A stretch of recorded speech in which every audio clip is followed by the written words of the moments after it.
Welcome back to Cinemagna. In today's video, we will showcase the Teenage Mutant Ninja Turtles Mutant Mayhem movie, behind-the-scenes interviews with Seth Rogen, the director, and other crew members. Make sure to like the video and subscribe to our channel to be notified when new videos are released.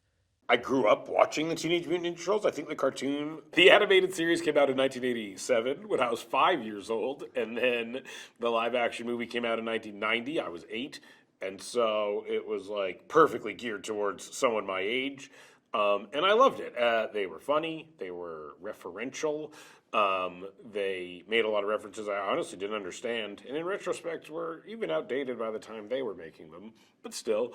And I started taking karate probably because of the Teenage Mutant Ninja Turtles. My dad bought me nunchucks because of the Teenage Mutant Ninja Turtles. I was just kind of obsessed with them. I had the toys. My dad was a big garage sale toy buyer, and at some point I remember he got a box full of Teenage Mutant Ninja Turtle toys from a garage sale, and yeah, I just loved them. I loved especially those early versions of them.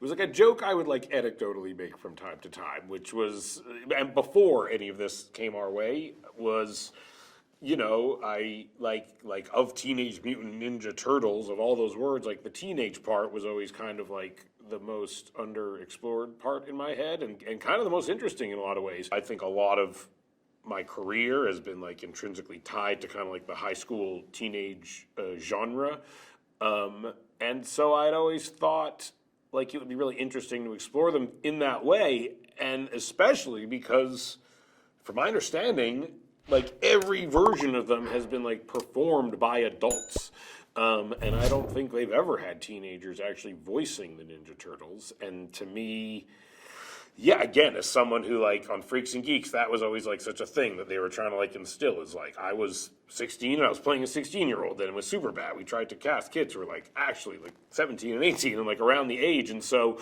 to me, it was always so fundamental to making a thing about teenagers was to cast actual teenagers if you could. And that, again, that idea was so, underused in the franchise. And so, so then we got a call. That was a thing. That was a conversation we had. And then we got a call. I've known Brian Robbins forever, who runs Paramount and Nickelodeon. And they were like, would you guys be interested in Teenage Mutant Ninja Turtles? And I was like, yes. If we can kind of approach it through this, teenage lens, that would be our pitch, would be to kind of really lean into, a coming-of-age kind of version of it. The story, essentially, is that we meet the Ninja Turtles, and they have been mutated from turtles into kind of turtle humanoid creatures at a young age, and they have a dad who's a rat creature who has raised them, who was a rat.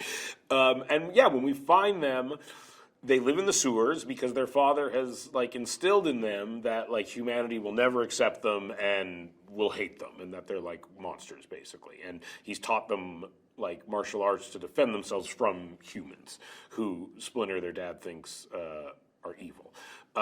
But being normal teenagers, they just want to be normal teenagers, and they want to do normal teenage things, and they absorb pop culture, and so they want to do the stuff that normal teenagers do, and they long for acceptance and a normal life, and then they, through meeting this high school girl, April O'Neil, kind of get this idea that if they stop this criminal Superfly who's kind of terrorizing the city, maybe that'll be a thing that proves to people that they're good and that they should be accepted. So it's a very personal motivation for them to take on this big giant villain basically.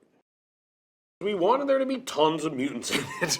And when I was a kid, I collected the toys and I loved them. And it was one of the things in the cartoon that they always had so much of. There were so many mutants, and there was Mondo Gecko and Ray Fillet and Scumbug and all these characters that existed in toy form a lot in my childhood when I remember them, and they would pop up from time to time on the cartoon, but never were in the movies as I saw them. To me, there was this huge well of mutant characters that were kind of underutilized, and also You know, I think we were just also thinking, trying to like really come up with ideas that hadn't been done before. And this idea of kind of like bringing it to this like monster movie type place was really fun and exciting, and kind of like a cool convergence like of these worlds of like mutants and humans, and to kind of like just we were just like, how do you make that collide in like as fantastic a way as possible, you know? When you're creating a new villain, especially for the first movie, it can be a good way to separate yourself instantly from the other versions of Ninja Turtles. But it is inspired by a villain that is in the original animated series. But this idea of kind of like building out our own mythology a little bit, and instantly kind of saying like it's not exactly the version of this that has existed in previous versions, you know, and we're trying to contribute and come up with new like things to it. That was a fun idea to us, but it's also directly inspired and built off of things that if you're a fan of Ninja Turtles, you like instantly will recognize. And so yeah, to us that was like a cool way in. Jeff's been amazing, and I've now been working very closely with him for like 4 years or something like that, I think. A very long time. 3 years, maybe, 3.5 years. Yeah, you know, it's funny looking back how little, like, you know, how lucky we got. Because we just met, none of these movies, Mitchell vs. Machines had not come out when we hired Jeff originally. And we really, like, worked very closely with him. And me and him did a lot of writing together. And the development of the look of the movie actually, like, informed the plot and story of the movie in a lot of the ways. And one of the things we had talked about was, like, this teenage element. And as he was developing, like, the look of the animation, that was something that he really, like, took to heart and started to lean into a lot, was this kind of like wild, like, you know, like scribbled in the back of a notebook, like animation style that was also like directly inspired by like a teenage mentality in a lot of ways. And then what was cool is we started to see that stuff come to life, and it was so cool and original and exciting that and we were writing the movie at the same time, and honestly, like, where my head started to go was just like, what do I want to see happen in this animation style? Like, and that was part of also the reasoning for adding even more mutants and more monsters, is like the designs were just so cool and fun. We were just like selfishly just like, I want to see more of this. Like what else can they do in this style? This world was created that really feels like the concept art and has the energy of the concept art. And to me, when I'm watching it, I'm like constantly like rediscovering how cool it looks, you know, which is great. My first desire was to have the kids record at the same time. And that was like a thought I had, was like, we should just try to have them all in there together. And it was going fine, I remember, the first day.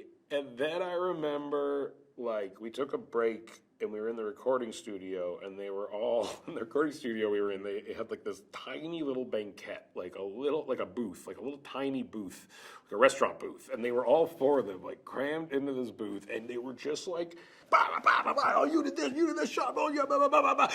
That's what you like, you eat that, oh my God, gross, eat that. And it was like, and I remember like going in to get a coffee or something and seeing them in there and being like, oh, like, that is funnier than anything we've done in the last like 2 hours. Like just them like talking and actually being themselves, just like going at each other and trying to interrupt each other and all that stuff. It was so funny. And I remember going back to Jeff and being like, this is what we have to do. Like that energy they have is like, that's what we have to capture. And it's honestly so hard. Like these recordings are not set up to have people overlapping each other and talking at the same time. And like, it is not how it's designed. And it took us several sessions to like build a situation where they could actually like fully interact in the way that they would. They come on screen, and I feel like within 15 seconds, the audience is like, they're teenage boys. Like, and you don't see them as like these turtle things anymore. You're instantly like, oh, they're just teenagers. And like, that's kind of like the best part of like why the movie works in a lot of ways, is you feel like you know them, and they're just like regular guys, so you're like rooting for them, and they're very sympathetic because of that, and like you really want them to be accepted, and you want people to see them the way you as the audience see them, and you're like, I love these guys. I think Lauren, my wife, was the one who suggested Jackie Chan, and I think like it was an idea that like I dare not even have thought of. Like, and she knows I'm obsessed with Jackie Chan, and she, I imagine, suggested it because she was sitting next to me like on the couch as I was like watching like my 500th Jackie Chan movie over the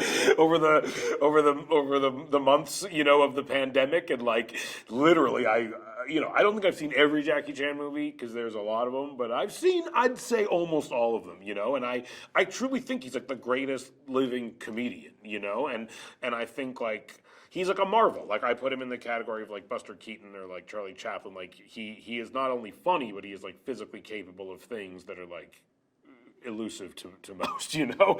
And then the idea of Jackie Chan came up, and it was like, oh my God, that would just be absolutely perfect. And it did seem like a real long shot, but he said yes. And he recorded all of his stuff over Zoom, and I sat in on every one of the recording sessions, and I would wake up at 4 a.m. and it would be, and I'd be so excited when the alarm went off. And it was really a dream come true, honestly. And the fact that I like got to work with him at all, and as soon as he started, we were like, this is perfect. Like, he's so good. It's so amazing. Yeah, it's so paternal. It's like stern, but funny and sweet and vulnerable. But he has kind of like an instructive presence to him, but he also is, very warm. And it's like, I mean, it's one of those things where after you hear him do it, you're like, oh, there's nobody else that could have done that. I only play warthog type creatures. I thought the idea of me being I had this funny idea of like Bebop and Rocksteady being two like angry like New York like bros was like a funny idea. I love John Cena, and so whether I was Bebop or Rocksteady was ultimately somewhat interchangeable in my head. But the idea of being a part of the Bebop and Rocksteady team with John was something I knew that I wanted. I know Post Malone, and we had this joke, weirdly, that Ray Fillet sings his, like, that was just like a joke we thought was funny, was that Ray Fillet just likes to sing the words Ray Fillet, maybe because they rhyme, so inherently it sounds like a song a little bit. And we always had, like, I think it was Jeff or someone doing the temp singing of just like, Ray Fillet, and it was just always silly and made us laugh. And then one day we were like, maybe we get Post Malone to actually sing this. And he said yes, and it was a really fun recording session. I think actually in the cartoons, Leatherhead is like a New Orleans, like alligator. But we made we remade Leatherhead into a Australian crocodile, I think, which was just funny to me. And I inherently, honestly think Australian accents are funny. That's where I stand on that. And I'm good friends with Rose and think she's hilarious. And also just the idea of Rose being that big funny crocodile creature was just super funny to me, honestly. We were aiming for a movie that everyone would like, and that was really something that this seemed like a good opportunity to do, was make something that like I loved as a 41-year-old man with no children, and that that the other people involved, Evan, a 40-year-old guy with 2 kids, and the other writers of the movie, and people on the movie, and everyone was making a movie that they wanted to love. And we were all such different people that we kind of had this attitude that like, if we all love this and we're all passionate about this, we're all clear about what we think is good and bad, and we're all really bringing our voices to this, then hopefully we'll come up with a thing that like everyone can passionately love and respond to, Hi, I'm Yashar Kassai. I'm the production designer on Teenage Mutant Ninja Turtles Mutant Mayhem. I am Jeff Rowe, and I'm the director on Teenage Mutant Ninja Turtles Mutant Mayhem. A production designer's job is to take the vision and inspiration material of a director and then turn that into the look of a film, the final look of the frame. So a production designer will lead a team of artists to design everything from environments, sets, props, characters even sometimes, and tie all that together. Basically, your director, in this case, Jeff, gives me a directive for the visual style that he's imagining based off like mood boards and inspirational photography or imagery. And then it's my job to try and turn that into the look of a film, like its environments, its characters, and everything else. And the difference between that and live action is that you have to build it all from the ground up. Like nothing, you don't get anything for free. You can't just put a camera on something and have it be there. So you build everything from scratch.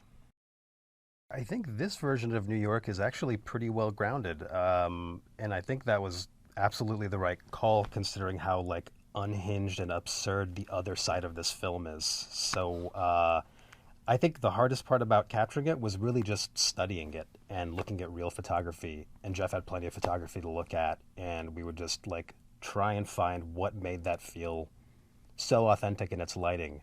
And I think like it even came down to like the certain kind of bulb used on certain street corners and rooftops and things, and we would study that stuff and then talk about like, why does this orange feel so authentically like the East Village or something, like a lamp you'd find in that neighborhood?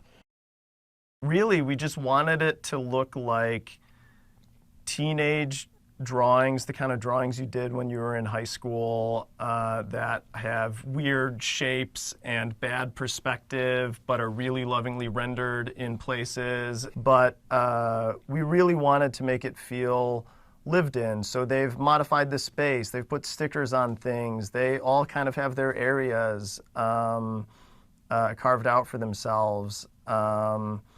And tried to just make every prop tell a story about who owned it and who selected it and how it got there in the sewer. It's like their room, they just have to share it, and they are constantly like, the choice to put Donnie in a tent was like his hack to give himself privacy away from his brothers, and he wants to insulate and separate from them. So we designed with headphones. He kind of like has given himself the means to live within his own world and tune them out when he wants to. Leo keeps his area very neat and orderly, and he has like an aspirational poster. I think you designed it, his dreams poster above his bed. We knew a couple things. They had to feel like real teenagers. They were going to be voiced by teenagers, so there was like a cap on the amount of muscle mass that they could have. And it also informed a lot about their posture and the way they carried themselves and the way they acted and touched things and interacted with the world. And then also, like, when you're a teenager, you're awkward. You haven't grown into yourself yet. And it's like, we're like, well, we can't really put like acne on a turtle, like, but how can we make them feel imperfect? I think we realized early on that we're like, they should have their own designs. They shouldn't just be like 4 different colored versions of the same character. Their size and their body shape should say something about their personality. You can't put braces on a turtle, and Twitter will love that. One thing that Jeff would point out about photography early on was a lot of the action took place in the mid-tones and stuff, and it wasn't perfectly lit all the time. And I think the Chop Shop is a pretty good example of something that is not lit in an ideal way, where characters' faces are fully illuminated, but it is quite dark. But there is this subtle variation of temperature that Jeff is talking about, and that's how you see one side of a character, and then the other side of the character is a completely different temperature. It's not light and dark. It's something else, and to see that move was cool. The movie is both very serious and deeply emotional, but it is also really absurd in some of its design. It rides this awesome good bad design line where, like Jeff was saying, the doodles that you do in the sides of your notebook were taken, extrapolated, and made into the look of a whole movie, because everyone, I think, is drawn like that at some point, and it's really familiar, and that's very charming. I loved the Ninja Turtles. It was the first thing I was ever a fan of. I remember being 4 years old and wanting all of the toys, and I remember those toys and how much love was put into their designs and the props and the package art, and everything about it was funny and weird and told a story, and I loved it. So it's I have such nostalgia for it. And then I love Seth and Evan's work. I love their films. It's so funny. I love coming of age stories. I love high school movies. It was a lot of, when I heard that they were looking for a director for it, I was like, that sounds like a dream project. I would kill to do that. Donatello has the youngest sounding voice of the four turtles, which people are very quick to point out online and after screenings, and is my favorite thing about him. It's because he's also kind of savage, kind of brutal, like should we just maybe let this person die? I don't know. Let's think about this logically. And like that with that voice is very funny. Loves K-pop, loves anime, has a really high opinion of himself that is totally unearned and just makes me love him more. Raphael. He's got anger issues, should probably be in therapy.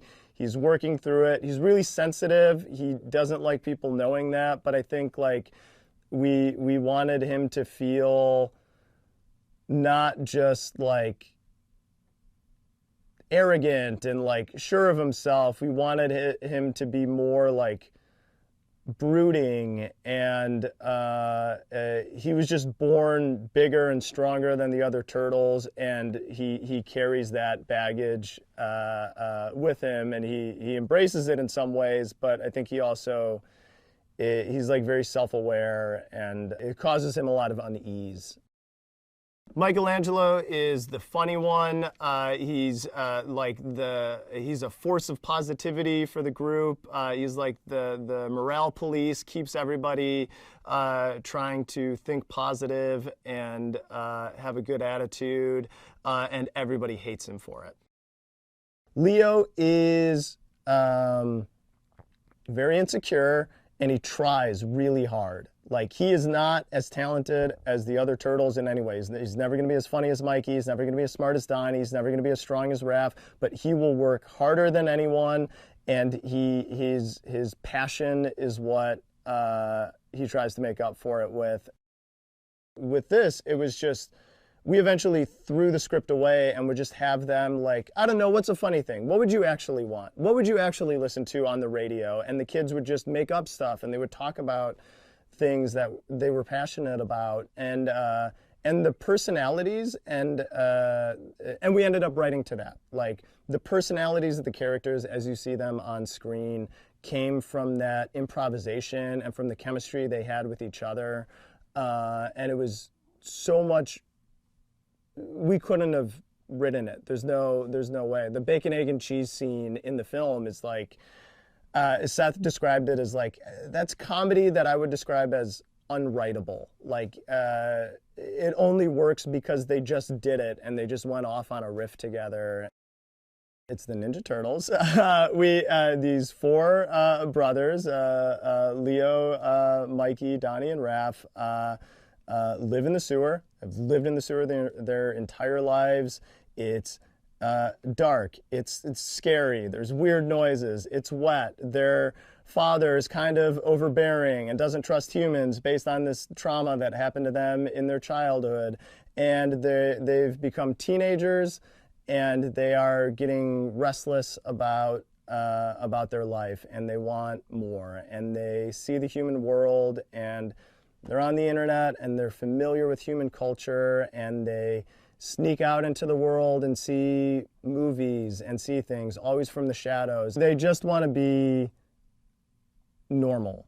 And for them, that's impossible because they're kind of mutant turtle monsters is how they see themselves. And through meeting their first human friend, who they help out, April O'Neil, and seeing her not run away in terror, they concoct a plan that maybe if they help enough people out, if they help out the entire city of New York and stop this criminal that's been terrorizing the city, that maybe everyone would accept them and embrace them, and they could finally get what they wanted. So they go on that journey, and it doesn't go as they expect. Jackie Chan plays Splinter, and Jackie Chan is he is a living legend. He's an icon. Like he's been a part of so many things that I love. He's known around the world. He's so good at what he does. He's so funny. He's so lovable. No one works harder than him. He's a tremendous actor. We love his films. We talked about the idea of like, would he be Splinter? That won't happen. And then we got him, and he was so delightful to work with. He's everything you've heard. He's like hardworking, wants to do as many takes as possible, wants to make sure he does a good job. Really, really gave a lot. And due to Beijing time, because we would record him remote, we'd have to get up at like 6 a.m. to record him, which was always weird. But like those were some of the best mornings on the project. He's so funny and adds so much to the character. It's one of the most like essential teenage emotions and feelings and desires. It's this like desire to belong, to fit in, to be accepted, to be seen for who you are and known for that and loved for that. And it's really confusing as a teenager to navigate other people's emotions and feelings and the things they say and to understand just how you fit into the world. And it's like, that became like, we're like, that feels like the most logical want and emotional hook for these teenage characters and their friend April. And then it kind of just became a thing that kind of worked for everyone. Like Splinter is kind of lonely. It masquerades as hatred and contempt for humans, but you know, he wanted to be accepted. He wants to find a place in the world. He's a rat. He's one of the most hated things on earth. We were like, Ice Cube would be amazing. He's so funny. He's such a good actor. He created gangster rap. He's like, he would be perfect. And we met with him, and I think the moment we said like, okay, the character's name is Superfly and he looks like this, Ice Cube kind of like laughed and smiled, and we're like, I think he's in. We think he's gonna do it. We have Paul Rudd as Mondo Gecko, who is so funny and likable, and like the bromance between him and Mikey, there's chemistry and it's engaging and it's so funny.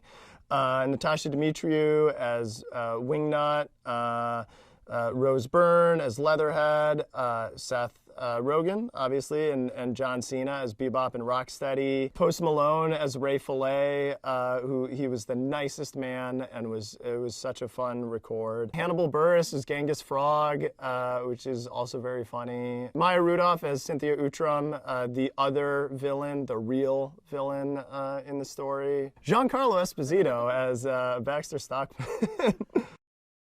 It's a comedy. It's so fun to enjoy in a room filled with people and to just laugh in a crowd. And we put so much work into the visuals, into the artwork. It really looks its best on a big screen, and I wouldn't want to miss the opportunity to see it play big. We've put a lot of work into the sound too, like good sound. It's going to sound great. It's going to look great. My name is Evan Goldberg, and I'm one of the producers of Teenage Mutant Ninja Turtles Mutant Mayhem, as well as one of the writers. I'm James Weaver, one of the producers of Teenage Mutant Ninja Turtles Mutant Mayhem. Ninja Turtles is something that me, James, Seth, like everyone who works on it has been obsessed with ever since we were kids. And it's just one of those properties we talked about forever. And I actually can't remember. Did Nickelodeon bring it to us, or did we? I don't even remember how we came to this. Nickelodeon called us and said, "Would you guys ever be interested in working on the Teenage Mutant Ninja Turtles franchise?" Which, of course, we were like, "Yes, we would." The thing that people have yet to really mine, we felt like, for this franchise, at least in the most recent versions, is like, this is a movie about teenagers and youth and what it is to be growing up. It is a little bit of it's just inherently a coming of age story, or at least has the ability to be that. And I think that was the thing that Seth and Evan sort of clicked in right away. We're like, well, how do you do it the way that we would do it, and what can we bring to it? And I think it was, you know, I'm sure you'll hear this a lot, but like just focusing on that teenage word a little bit and really making sure that we like mine that for all the things that you can, as well as just like that just feels like something that we have a real interest and excitement to tell stories from that point of view. The look's important, but even more important is probably the voices. Yeah. That like the actors are actually teens, and that was something that all of us felt very strongly about from the get-go. It was kind of like the guiding light for the whole project is like, let's get real teens, let's have them record together, let's have them actually have real conversations. Because like most people don't understand that animated films, like, well, they'll have someone come in and then someone come in 4 months later and they're having a conversation in the movie, but they've literally never met each other, and one of them's in London, one of them's in LA, and like we got 4 real teens in a room, and they were actually like some of the best moments in the whole movie, some of the biggest laughs are just the 4 of them riffing. The reason why we wanted Jeff Rowe so badly is because The Mitchells versus the Machines is a 10 out of 10 movie. It's just like unbelievable. The animation was so innovative and fun. It just like that movie like took us all by surprise. Like we knew it was going to be good, but when we saw it, it just blew our minds, especially the animation. Like he really did something that he just never seen. He like had fun with it. He didn't like force himself to exist within like rules or try to make it look like our world. He was like, no, it's not. It's different, and things go out of the lines, and things are a little less perfect than most animation. Always tries to be like so perfect, and he just came at it with a new perspective. It probably is worth saying that like one of the things that will always make the Turtles, for as long as we get to work on or anyone, it makes it an idea and characters that people connect to, is there is true clarity with each of them of like they are this kind of person, and not, you know, as like seeing how the guys could write with that in mind, that's an incredible like joke skill opportunity to use. It also like really allows us to like figure out how to emotionally connect. But like I think that's probably one of the real like core DNA things about the Ninja Turtle franchise is like you know what kind of character in like one word each of these turtles is, and that allowed us to like, in terms of looking for like who can embody that in a modern way, in a way of like a 2023 movie. We really wanted at the core for it to be about these kids who just want to be accepted. They just want to do what normal kids do and go to high school. They want to have listen to music in the halls and be in the lunchroom and be in improv and be on the sports teams. They just want what every other kid has, and they can't have it.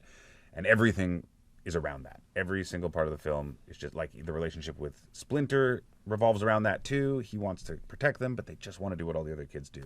And so, you know, even though we end up fighting a 70-story monster, it's just about being accepted and trying to be normal kids who get to do what normal kids get to do.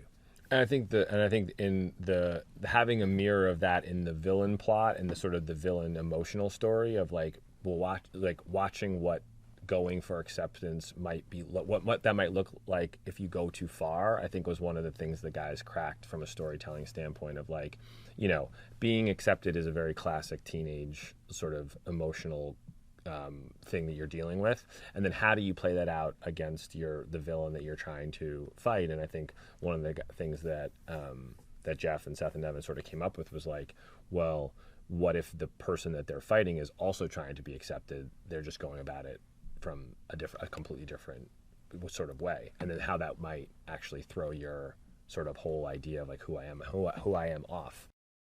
I think the reason why the Turtles just keep working decade after decade after decade is very simple. It's you and your buddies. It's you and your brothers. It's you and your sister and your brother. Like, it just seems like people you know, and you can easily be one of them. Like, anyone is one of these guys pretty much.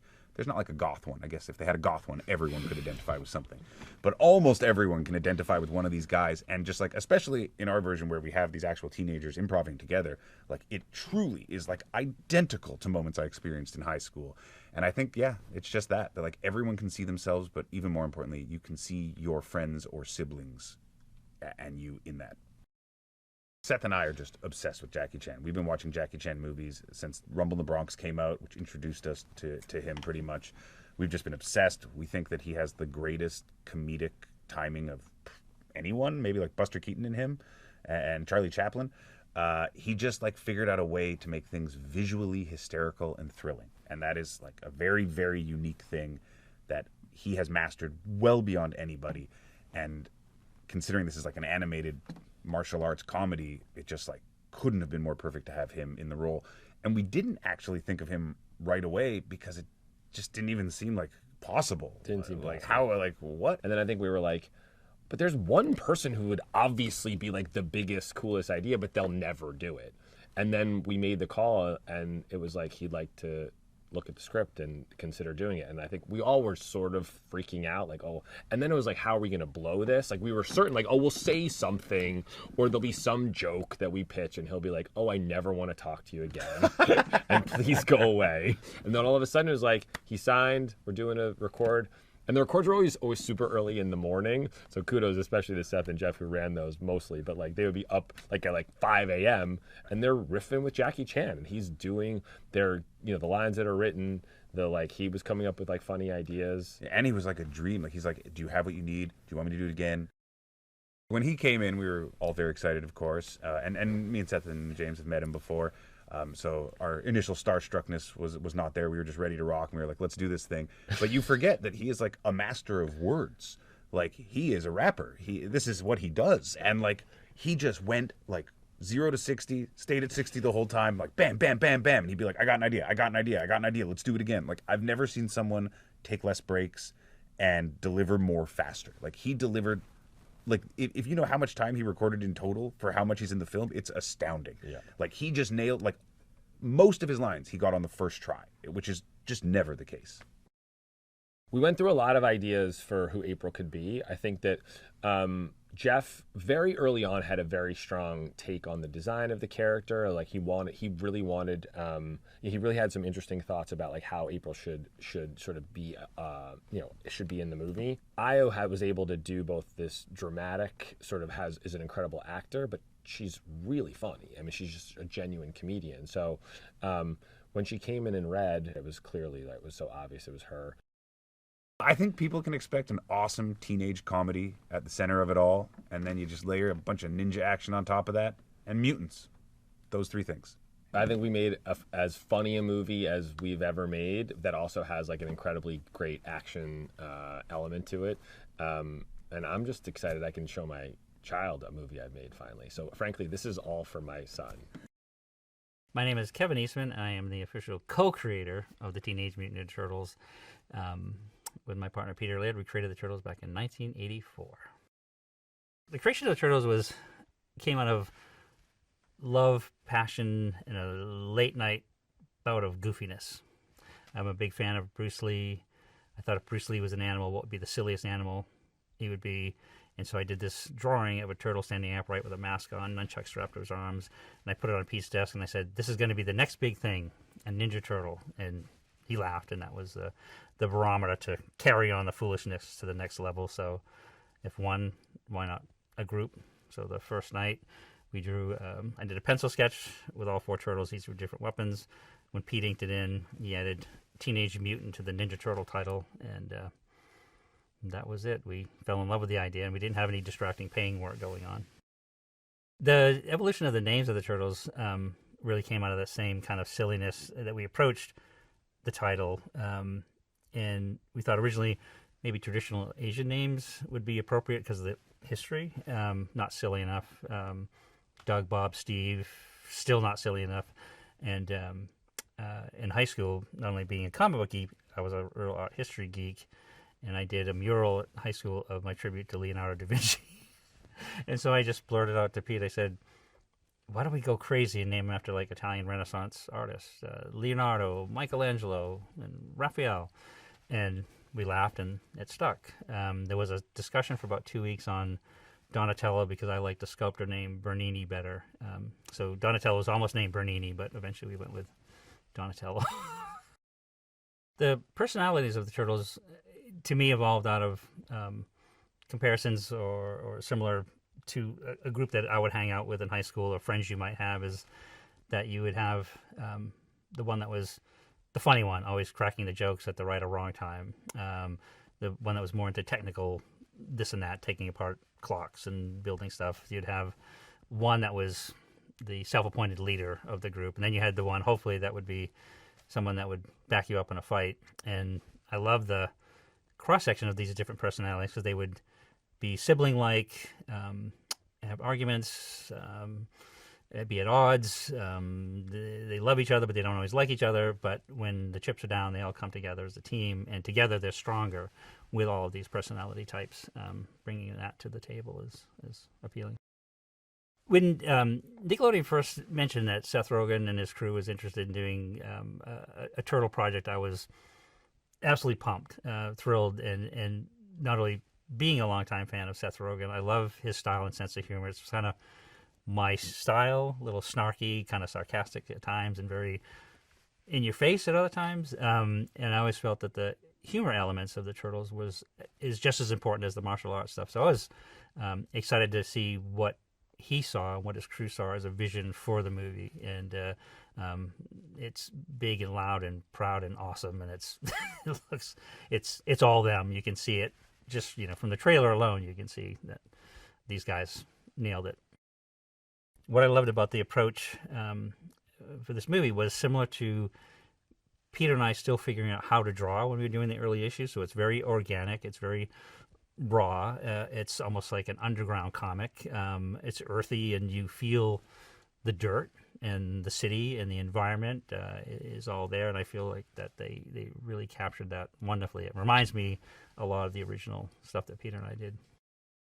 The fun part of the various levels of involvement I've had on lots of different turtle projects is some a lot more intensive, some a lot less, and it's almost at times the less is better because I can enjoy it. And like to do a voice in here after so many fantastic artisans are bringing such a beautiful vision to life that I can just sit back and then take it all in and then do my character and try to do a good job and live up to their quality, which is fantastic. So it's fun. I love being part of it because it's just they're my babies.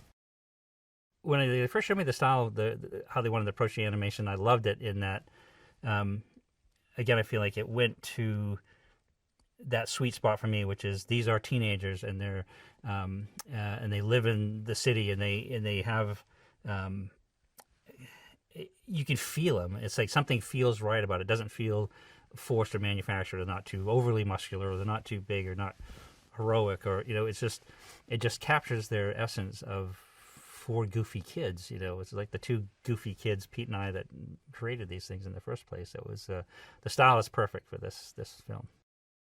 When the fans see this movie, I think I feel like from what I've seen, and actually the response that I've gotten from some of the conventions and stuff I've done now, is that it's going to be a lot of fun. It's going to take them to a place that they either remembered when they were growing up, what they loved about the Turtles, or if they're a new fan, take them to a whole new place to discover these Turtles. But I think it's going to be a great adventure, a great story, and a lot of fun, and I think they're going to walk out like high-fiving and cheering. The fans are insanely awesome, to the point of humbling, to be honest. And we've traveled to conventions and promotional events all over the world, and it's from Buenos Aires to Asia we were in Russia a couple of years ago, St. Petersburg.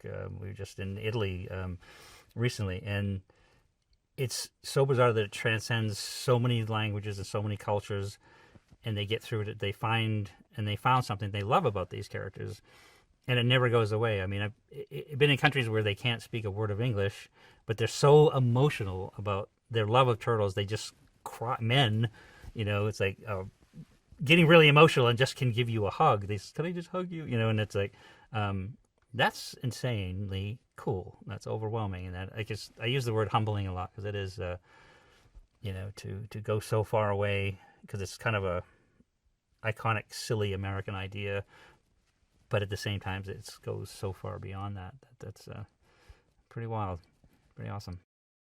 The moments that are touching to me, there's so many, and it always seems so very pure, and whether it be I love the turtle so much I wore the same Halloween costume for 3 years in a row, or the parent saying I gave them turtle pajamas, they wore them till they rotted off, to I had a really tough childhood, and the Turtles helped me get through that. So when I saw what they had to go through, and that they still remained as a family and remained strong, and that helped them get through a tough time, and that's when it hits you emotionally, and that in those kind of moments of realizing that you've created something that means so much, even if it's just like, always loved him, always will, haha, that's great, to holy smokes, this really was a personal thing for them, and it's very important to them in their life, and that's pretty wild. The spectrum is big and all awesome. Thanks for watching. Make sure to like and comment on the video if you enjoyed it. Subscribe to the channel and hit the notification bell to be notified when new videos are released.